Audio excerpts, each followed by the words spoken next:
Pernyataan mengejutkan dari seorang Kanjuro membuat para Akazaya 9 tertegun seakan tidak percaya. Lalu apa kira-kira motif atas tindakannya tersebut? Selamat datang di Anime Review, dan kali ini mari kita bahas poin-poin menarik yang ada dalam One Piece 974.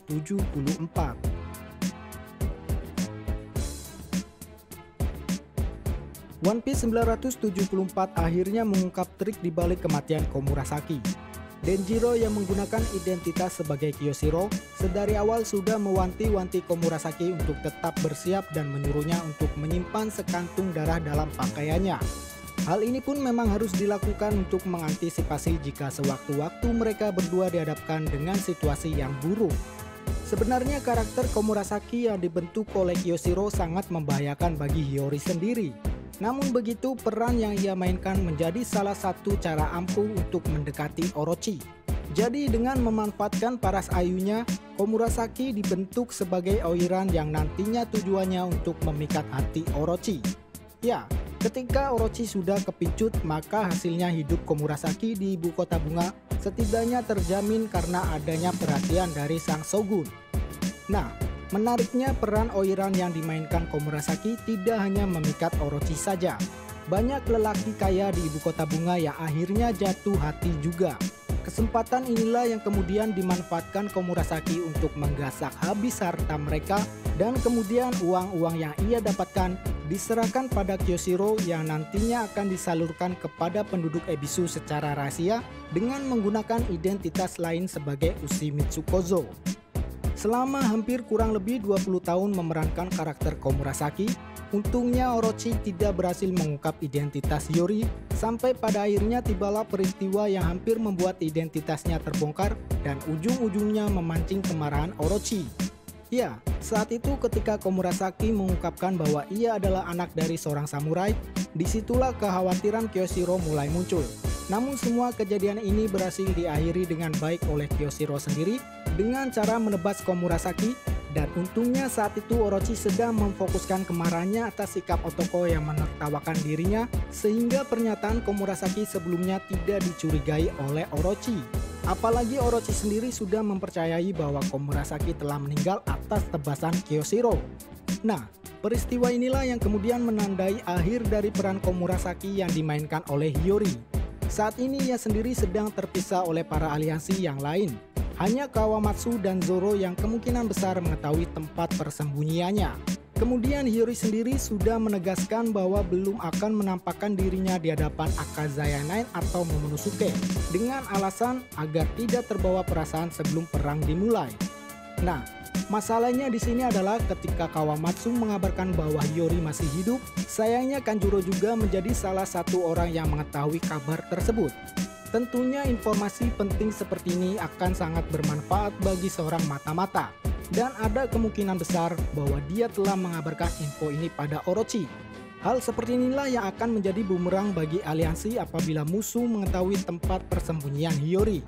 Berharap saja ada peran dari Denjiro jika kemungkinan hal buruk ini terjadi, dan kemudian momen ini nantinya ia bisa gunakan untuk sekaligus mengungkapkan identitas sebenarnya tepat di hadapan Orochi dan Kaido, bahwa bukan hanya mereka saja yang mempunyai seorang mata-mata, tapi pihak Kozuki juga selama ini telah mengawasi pergerakan mereka dengan menempatkan Kyoshiro di sisi Orochi.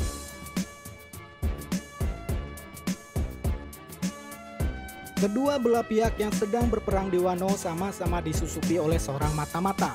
Artinya segala informasi apapun yang berkaitan tentang sebuah rencana kemungkinan besar akan sangat mudah untuk bocor. Sangat menarik apabila kita melihat perkembangan karakter daripada seorang Kanjuro.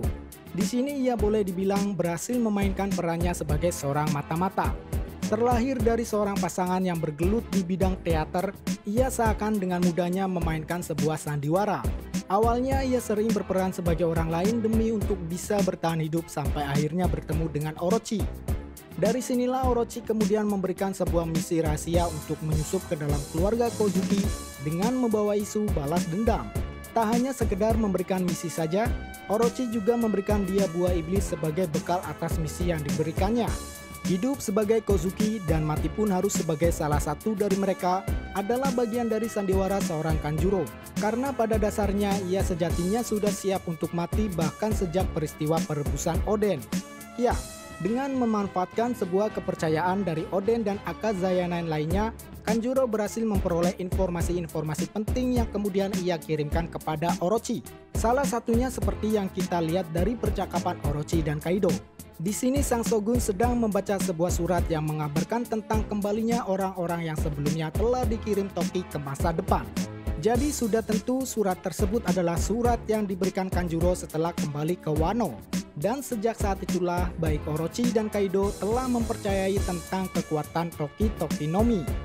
Nah, untuk mengantisipasi keluarnya mereka dari negeri Wano, Orochi kemudian memerintahkan anak buahnya untuk mengawasi area sekitar pantai pintu masuk dan keluar negeri Wano.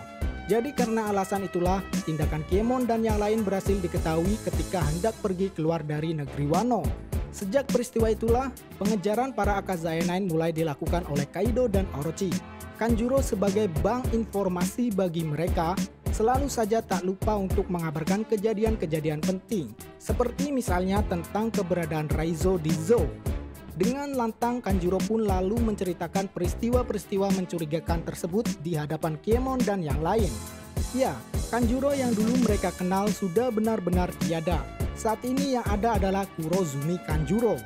Sebagai bagian daripada keluarga Kurozumi, tentunya dia menyimpan sebuah dendam kepada keluarga Kozuki. Inilah buntut atas dosa masa lalu yang ada dalam sistem kesogunan sebelum Sukiyaki. Akibat oknum-oknum yang membantai keluarga Kurozumi itulah yang mengawali dendam masa lalu tersebut. Nah, saat ini Kanjuro sudah mengamankan Momonosuke di tangannya.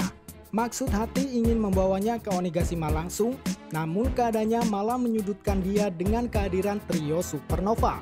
Nah, pertanyaannya adalah apakah ia akan berhasil membawa Momonosuke ke hadapan Kaido dan Orochi? Well, situasi saat ini memang masih 50-50. Namun melihat kemampuan buah iblisnya yang sudah dapat menciptakan gambar objek secara sempurna, maka masih ada kemungkinan untuk dia bisa membawa Momonosuke. Ya, ada banyak kemungkinan untuk bisa terjadi. Salah satunya adalah menciptakan sebuah objek yang dapat membawa mereka berdua kabur melalui udara. Seperti misalnya menggambar sebuah burung ataupun naga. Saya rasa akan lebih seru apabila Kanjuro berhasil kabur dan membawa Momonosuke ke hadapan Kaido dan Orochi. Karena peristiwa inilah yang akan membuat pihak aliansi khususnya Akazaya 9 semakin termotivasi untuk mengalahkan musuh mereka. So, bagaimana menurut teman-teman, apakah Kanjuro akan berhasil lolos dari kepungan trio Supernova?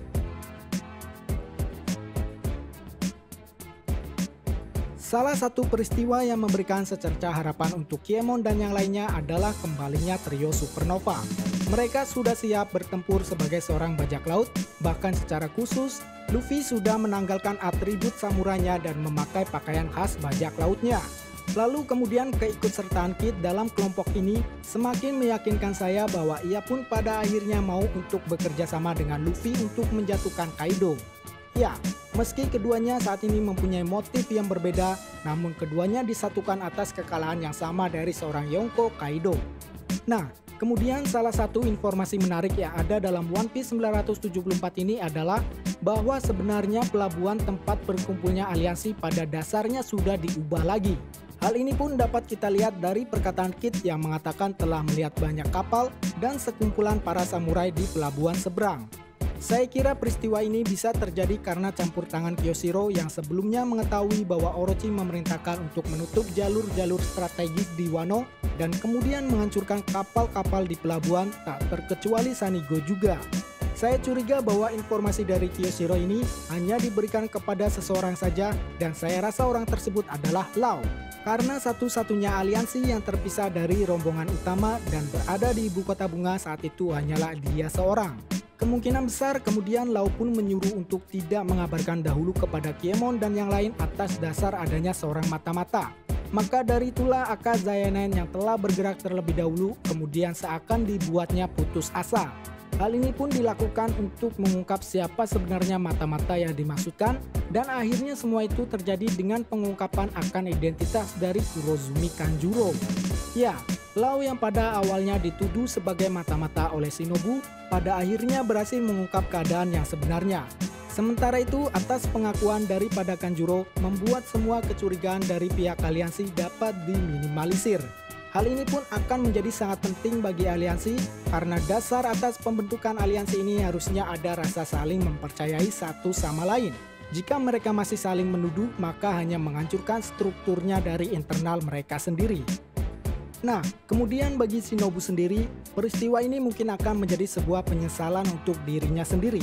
Dia yang seharusnya menjaga Momonosuke dari tepi pelabuhan Tokage, pada akhirnya harus kehilangan Momonosuke yang berhasil direbut oleh Kanjuro.